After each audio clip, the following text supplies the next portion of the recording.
Dagda agus fáilte. Hi and hello, it's Misha Sean O'Sullivan. I am John O'Sullivan of the Irish Pagan School, and I'd like to welcome you to our YouTube channel. As we've been going through dropping videos on the daily here to kind of provide insights into the Irish lore, the mythology, to explore some of the Irish culture as living pagans in Ireland at the moment. But then also to talk about the broader kind of sensitivities and kind of skills and around spirituality, and kind of just maybe breaking down some of the definitions that come along. It has gone very well. We're very kind of delighted with the responses we're getting from all of you who have liked and subscribed and commented. And, you know, again, there are many different perspectives and many different opinions, and all of them are valid, but not all of them kind of have the same level of input or perspective or cultural awareness as others.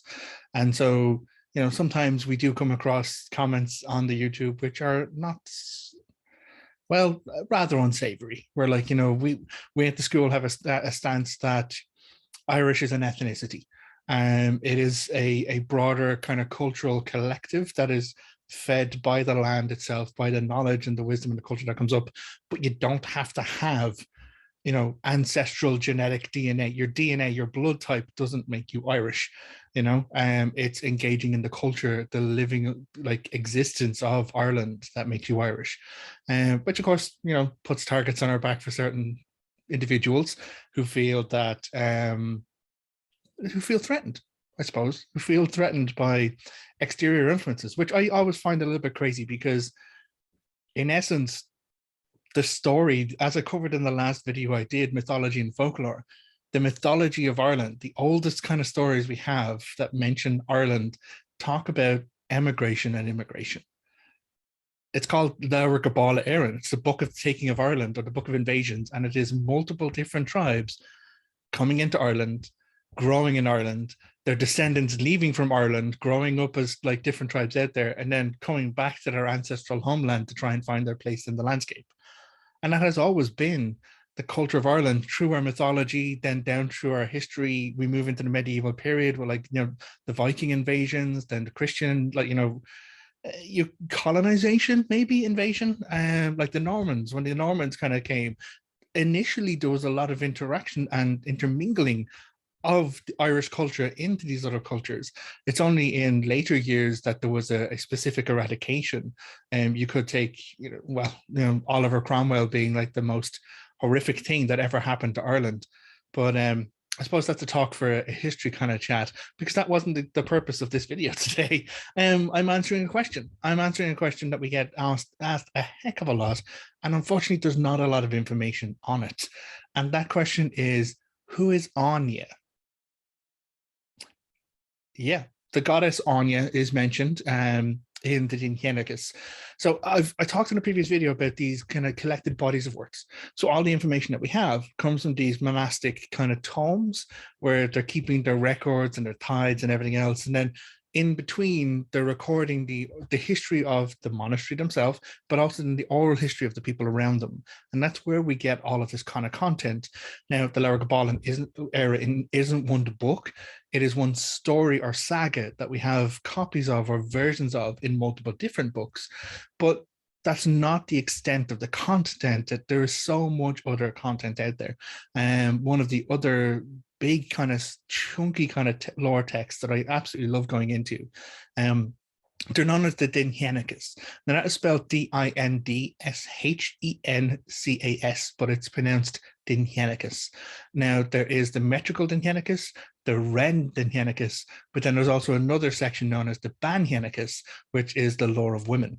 So it's actually in the Dinhenicus that one of the Dinhenicus, I think it's the metrical, which is broken down into 4 different segments. The Ren Dinhenicus is broken down into 3 different segments. So there's a lot of different places to get into this lore, which I love. But there's one reference to Anya. There's only one reference to Anya. And it's even spelled in an old Irish format. It's spelled A-I-N-G-E. And that reference is found. It's a section, actually, I copied it out and I have it here. It's called the Fin in Gabal. So Gabal, son of Ethadon, son of Nuada of the Silver Arm, stole a bundle of twigs which Anya, the Dagda's daughter, had gathered to make a tub thereof. For the tub which the Dagda had made for her would not cease from dripping while the sea was in flood, but would not a drop was let out of it during the ebb. Sorry, the wording of it is, again, this is a translation. This translation was actually done by Whitley Stokes, and it's not from modern or kind of current Irish, it's from Old Irish. And so the arrangement of the words is a bit tricky to stumble over. So just there, for the tub which the Dagda had made for her would not cease from dripping while the sea was in flood, but not a drop was let out of it during the ebb. He hurled a cast of that bundle from Bellach Fulsach, and in the place where it alighted, a fair wood grew thereout. Hence, it's now called Fin Gabble, Gabble's Wood.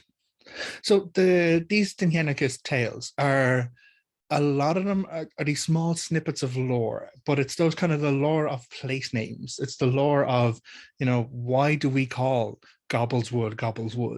Why do we call, this town by this name? Why is this mountain called this mountain's name?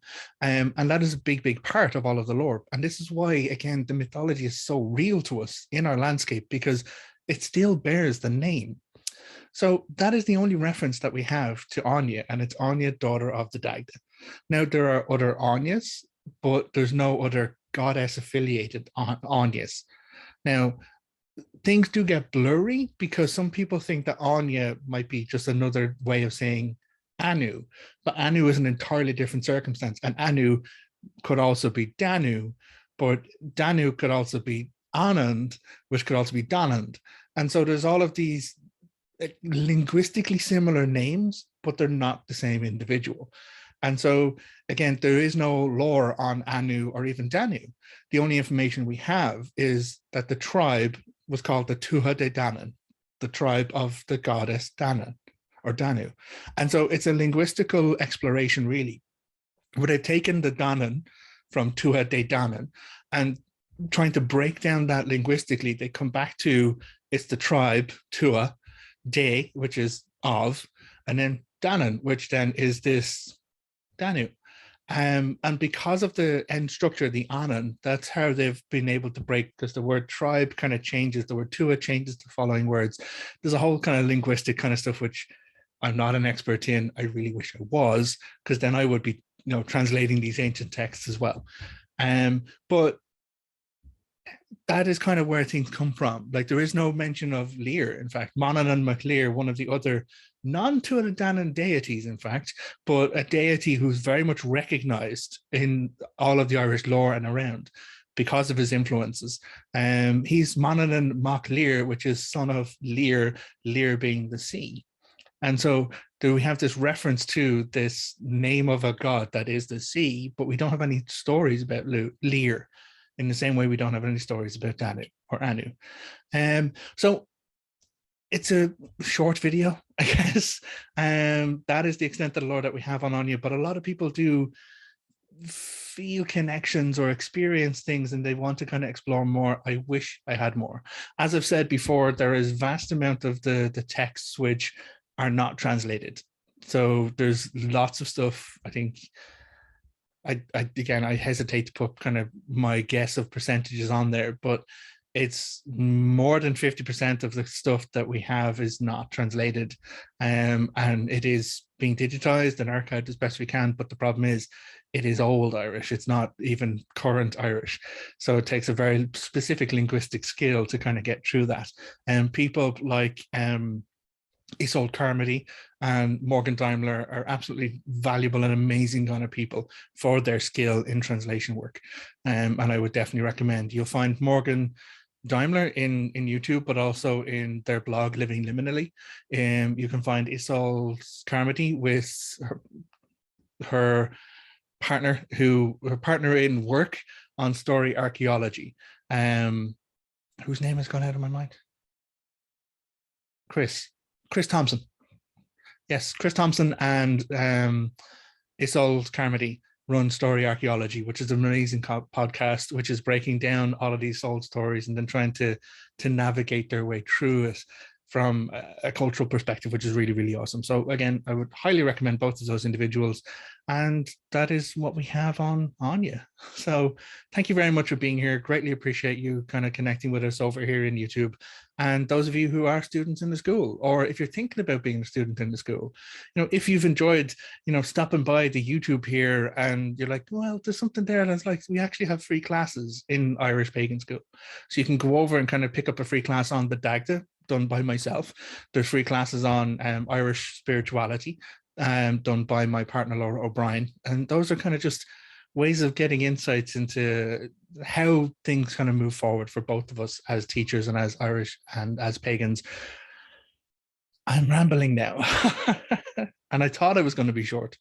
Right, listen, I will say goodbye, but not goodbye forever, because I'll be back in another 48 hours when you have more of this. But do stop by tomorrow. Make sure you hit the bell for the notifications so you get notified tomorrow when Laura's video drops. So from all of us here, take care of yourself, look after yourself, and Slán. Goodbye.